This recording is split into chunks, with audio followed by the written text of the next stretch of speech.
Okay, there's something to be said about the move towards sustainability, and electrification of vehicles is one way.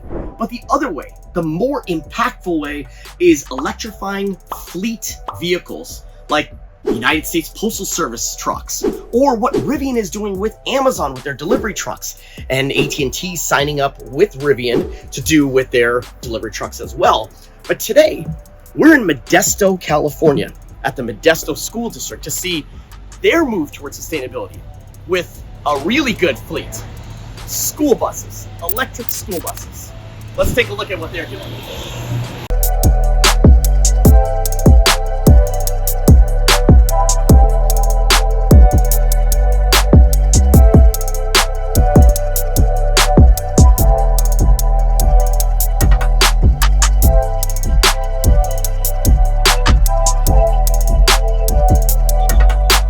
Okay, so we're here with Gilbert Rosas. Gilbert, nice to meet you. Gilbert is the Director of Sustainability here at Modesto School District. And Gilbert, tell us about yourself, where you came from, and how you came to basically take on this project here.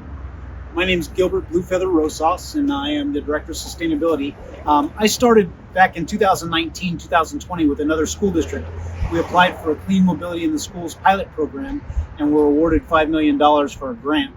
Kind of similar. So they had converted, Stockton Unified had converted like 12 out of the 96 buses that they had. So the reason I'm here at Modesto City Schools is because we've converted half of our fleet. So 30 out of the 62 buses are now diesel free. So we're excited about that. That's amazing. And we're in front of one of these beauties right now, the electric school bus. This is my first time seeing one in person.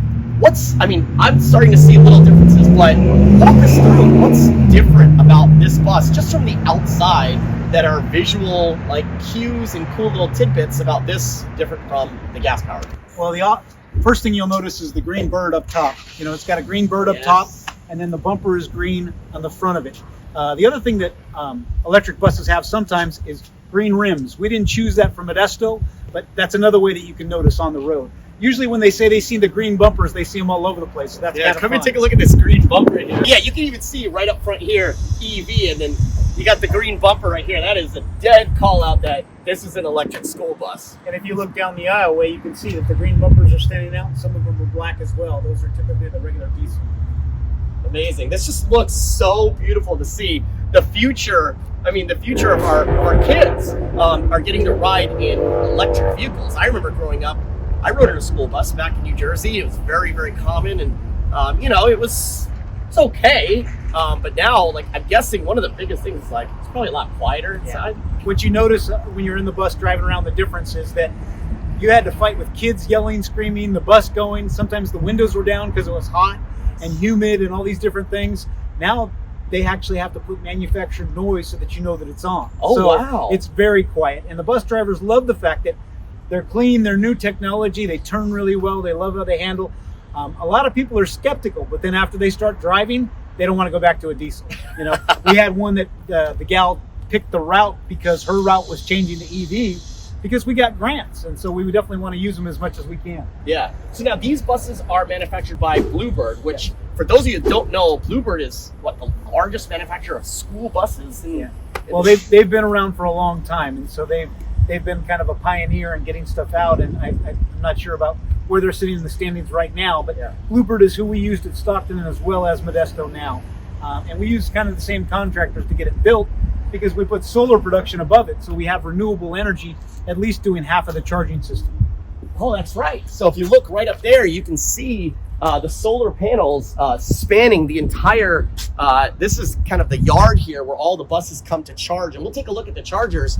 But yeah, already another, double dip into sustainability that is happening here is not only the electric buses, but the use of solar to power these electric buses. Just really, Gilbert, you're doing it. You're living up to your title of Sustainability Director.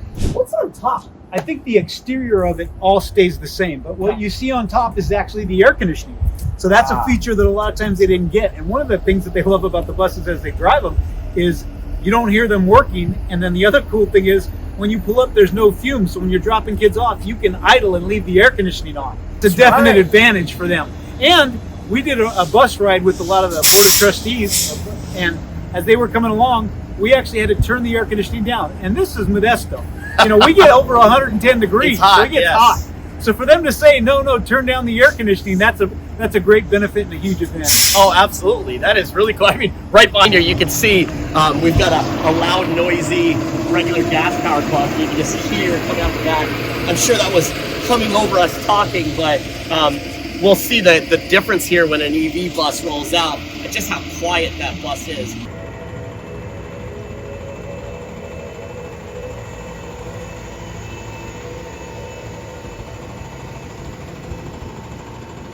We didn't have air conditioning in ours, and back in New Jersey, it was hot and humid, and I wish we had it, so you got to roll down the windows, thus adding more noise. Well, and I think that's one of the main advantages why when bus drivers have tried a new thing, and you know, kudos to them. They're the first person that we see in the morning, a lot of these students, and the last one they see at night. So it is great to say that, no, we're doing things for sustainability and we care about your health. I mean, that's the big thing. We live in a disadvantaged community. A lot of the Cal Enviro screen says that, you know, a lot of people are under the poverty level in Modesto City Schools, in the district and in the city. And you can't argue with the fact that a lot of times kids don't have as many advantages. They have to ride the bus because parents work, and it's just an economic thing. But I think that they get 8 times the exposure. If you look at some of the different statistics like World Resources Institute mentions, they get 8 times the exposure to these harsh chemicals and diesel fumes. And so it's great that this community is able to get grants and put their money in investing into stuff like this for sustainability. But the benefit we can't really put a number or a price tag on is the better effects. Half of the diesel emissions at our schools near our kids are going to be different for the whole community. Right. That's fantastic. So if you think about it, not to mention the fact that now the fuel prices have gone up and the fuel bills have gone down for us. So yes, we're very fortunate, very excited, and very happy to participate in this in the best we can. We also are proactive, and so we're trying to do whatever we can to be good stewards with our money and think ahead and not wait till the mandates come. So I encourage everybody, you know, a lot of times I realize it's a funding mechanism. You can't afford the newest technology, but we've been good stewards with what we've received, and we found a way to do that. And so I applaud everybody in Modesto City Schools. I'm thankful that so many people are interested in it and support our program. Yeah. Okay, so when it comes to, obviously, you know, electrifying school buses, we have all these like benefits and perks to, you know, health and not having school buses running, but buses have to be powered, right? They got to be charged. So I'm curious, how does that infrastructure look like? I think that's the thing that everyone gets stressed out about. Is like, well, how are you going to charge so many buses, and what about the grid and so forth? So what have you guys done here? How are you guys powering all this? Well, you can see this row of chargers. We actually have VTC chargers that are AC or level 2 chargers. Okay. So AC just means that it's using alternating current and it charges overnight. There's 30 of them lined up here. Wow. For the 30 buses that we have. And then we also on the far end have 2 DC direct current fast chargers that are also used. Now, it typically can take, you know, 6 to 10 hours for you to be able to do it on this with this charging system. But during the day on the DC fast chargers, that could be as little as 4 to 8, depending on what state of charge it is when you get it. Right. The other cool thing about the braking and these units is that they have regenerative braking. So the more you're letting it like coast in, the regenerative braking recharges. We've got some people that when they come back, they start off with a 120 mile range, and they can go do their routes and come back and be close to 100 or 110 or even 120 miles still because of the way they drove. So it really is a training thing. And we have a couple of great drivers here that it's a little competition thing, right? They're trying to figure out who can go out and drive the right way and be able to do that. So there's a lot of efficient. It's a lot of features on the buses themselves that help out with that. And the cool thing about buses is that it's usually never like coasting at 65, 75 miles an hour. It's a lot of stop and go. And I think that's where this electrification of fleet vehicles comes in, is that all that stopping and going puts out a lot of, chance to recharge. Yeah, a lot of chance to recharge. It also creates a lot of idling. Yeah. So on the gas version of these, you're letting out a lot of fumes out there, a lot more than other. So I think being able to get your juice back by regenerative braking, as well as electrification, it's amazing. That's awesome. And to know that it's not only level 2, but you guys even have DC fast charging. I've never heard of that. And we're also going to do another level on the other side.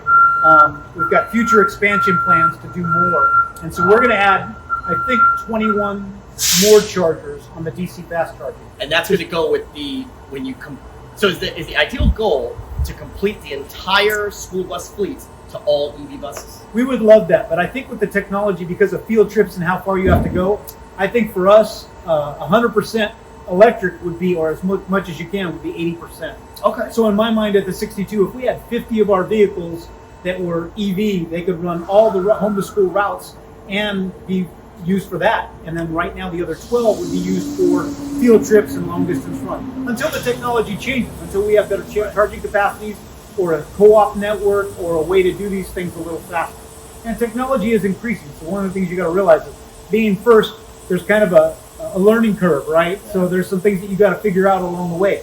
We don't mind doing that because we've received a lot of grants towards the infrastructure and everything else. So we're very thankful. That's why we're sharing with you and spending the time to do it, because we want to help the cause. We feel that we've been given a lot, and we'd like to help out any way we can with both other districts and our community.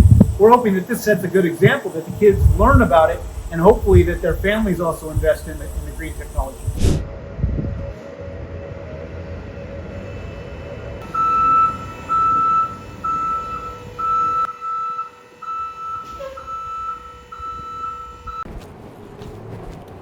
Oh, wow.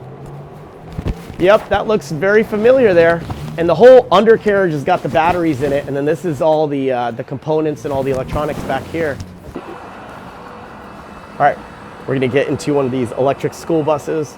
I haven't been in a school bus in, I don't want to reveal my age, so it's been a while. But we're gonna get in and see what's the difference on an electric school bus. First of all, my school buses never looked this good growing up. These are nice. We definitely didn't have speakers. We definitely didn't have speakers in ours, or seatbelts. You probably also didn't have air conditioning. No, we definitely did not. We didn't have cameras. We didn't have air conditioning. We didn't have speakers for music. There's a lot that has changed. And it just, I mean, looks great. But usually at this point, you would hear the of the diesel engine. And I mean, that's the same thing with all EVs, is you got to have that pedestrian warning signal sound. It's very surreal that it's like this quiet. And you could hear the pedestrian warning signal get a little bit more high pitched as it's moving. Well, and you can hear the kids in the back. That would be the cool thing, is that you can hear. That's right. This is very wild because it's just a few of us, just a handful of us in here. So it's extremely quiet. You don't have the students.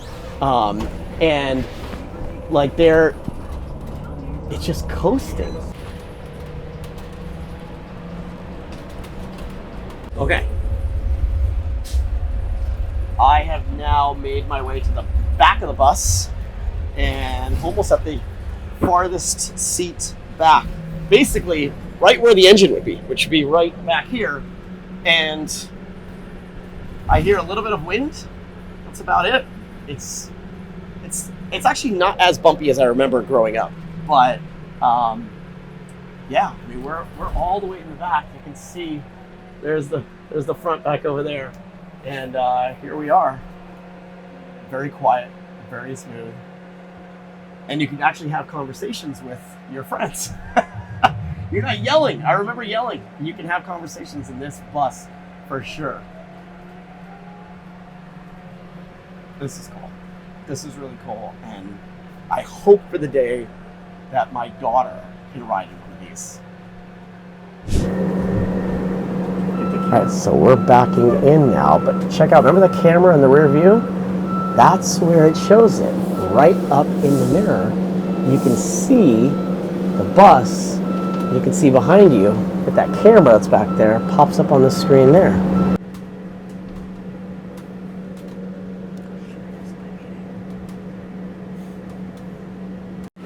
Okay, you guys have your own car or bus wash. Let's call it a bus wash. Wow. No wonder these buses are always looking so great and clean in your yard.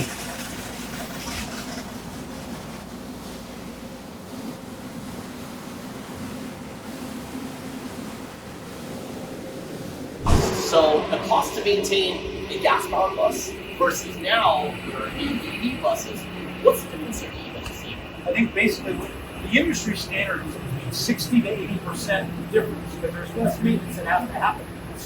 The other thing is we don't have to buy fuel, so as the fuel prices go up, that affects it as well. And you're offsetting your electricity costs because you've got the solar. Correct. So we're using renewable on at least half of our charging costs. So the very cool thing is we've calculated that it's about $1.38 per mile. So if an average bus does about 20,000 miles a year, you're going to save over whatever the math is, right? Yeah. So you're definitely going to save $1.38. So 100 times 20 would be about $23,000. Jeez. Each bus. So now we have 30. So now it shows the difference in cost. Yeah. But again, that's over the life of a 10-year span. So Correct. it just And takes you everything into typically see consideration. these guys are lasting about 10 years.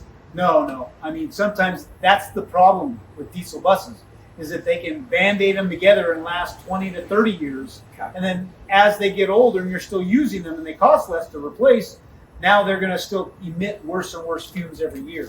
Right. And you still have, like you said, all the maintenance costs, right? Yep. Like the oil, the brakes, and stuff like that, where you don't have it on the EV bus. Correct. So Yeah, there's a lot less to do. And the other thing is they have a warranty. So in the first 5 to 10 years, there's a lot of parts and pieces that the manufacturer will provide, and so it'll be a lot less work. Yeah. But what that means for us is now we can switch our guys to getting stuff done faster with the same amount of crew. So that's great. Right. And a lot more benefits there, yeah, for sure. So initial costs, high getting the infrastructure set up, the solar, the charging, the buses, but then you're seeing that pay out. And I mean, it takes a little bit, but we're seeing really good return, especially if you're doing a large amount with that. So the other question I had is internally on both buses, are there any other things inside that have changed between gas-powered vehicle, gas-powered bus versus EV bus? Well, the main thing that you recognize is instead of it being nose heavy on a lot of them, the transit buses where the motor's up front and the drive line goes back, you now actually have battery packs throughout, spread out on the chassis. So you've got a little more even distribution of weight, and so that's kind of a good factor. And then the other is, like you said, that there's not a lot of coolant systems, there's not a lot of smog stuff that you have to do. All of these things are just things that don't exist on a battery electric bus. Yeah. And I guess you could say that's safer for our children since it's, it's more evenly distributed the weight versus for rollover. Yes. Yeah, that's definitely one factor or consideration for it. Yeah. But just the fact that there's a lot less maintenance, and the real benefit that we get, can't state enough over and over again is they're just not around the fumes or the emissions. Absolutely. I distinctly remember growing up and smelling the fumes, especially if you wanted to be one of the cool kids and sit towards the back of the bus. You definitely felt that. So awesome. I know a lot has changed internally because when I walked inside, I'm like, there's cameras here. We didn't have cameras. And there's seatbelts. And I don't remember growing up with seatbelts. So I think a lot of that has changed. That may have changed with you, just the gas-powered buses. Yeah, no, we have cameras inside on all of it for everybody. And there's a lot of safety features that have moved up. But the one thing, like we said, that we're working on now is it's just better emissions for the kids, less noise. The drivers like it because it's a lot less noise. They can hear the kids and if there's an issue going on. And that's why there's cameras, too, to keep track of what all the students are doing as everybody's okay. Yes, yeah, absolutely. So those cameras, are they visible by the driver? Yes, they record, so it goes on. So you can always go back, and if you need to reference something, you can pull that up. Yeah, and find out what's actually happening. So you can see by the blue line that this is the power that we're currently consuming or is currently going into our buses for charging. We're at 117.15 kilowatts. And this is live right now. This is live, correct. Oh, wow. Yes, exactly happening right now. We currently have 17 available stations that could hook up to a charger at this moment, or hook up to a bus rather at this moment. We have 9 stations that are actively charging. We have 6 stations that are in other status, which means the buses probably have a full charge on board and they've gone into preparing or standby mode. Start them. And this is kind of cool too because it'll tell you immediately if one of those chargers has a fault or a problem. Correct. And then you can address that immediately. We know that none of them do because we can see our error status here. We've got nothing that's in error. And we can see that 201 just went online for charging, which is the bus we drove. Yeah. And then 217 is parked on the other side of 201. We can see that it is currently charging at 13.21 kilowatts. 206 is charging. Yeah. Anytime it says available, it means the station's available. It could be a bus parked at the station, but it might not be plugged in. Bus 209 here is in paused by EV status, which means the bus has notified the charger that it is full status. Well, this is great. It's just like a really great dashboard to be able to see and manage everything from a single point. Correct. And so what Really cool. our task is, in between routes to make sure everything that should be charging is charging to be ready for PM routes. Yep. And then before we go home at the end of the day, to make sure all of our buses are online and are charging, so that we can leave the facility knowing that by the time we get back in the morning, we'll have buses that are fully charged for morning routes. Right. That's awesome. All right. Well, thanks, Gilbert, for bringing me along, showing me what you guys have done here in Modesto with the school district and electrification and sustainability, which is your forte with the solar, the electric school buses, just all the tools and everything that you guys are doing to not only make an impact in Modesto, but for the environment and for our future, for the students, for the kids. I hope that a lot of people will take a lot from this, learn, maybe push forward this kind of same thing where they're at. But I appreciate it. And if you guys want to know more about what is happening here, I'll put links to them down below. Make sure you like, share, and subscribe this video. We want more people to see what's going on here in Modesto. Again, Gilbert, thank you. Thank you guys so much, and we'll catch you guys next time. See ya. Thanks.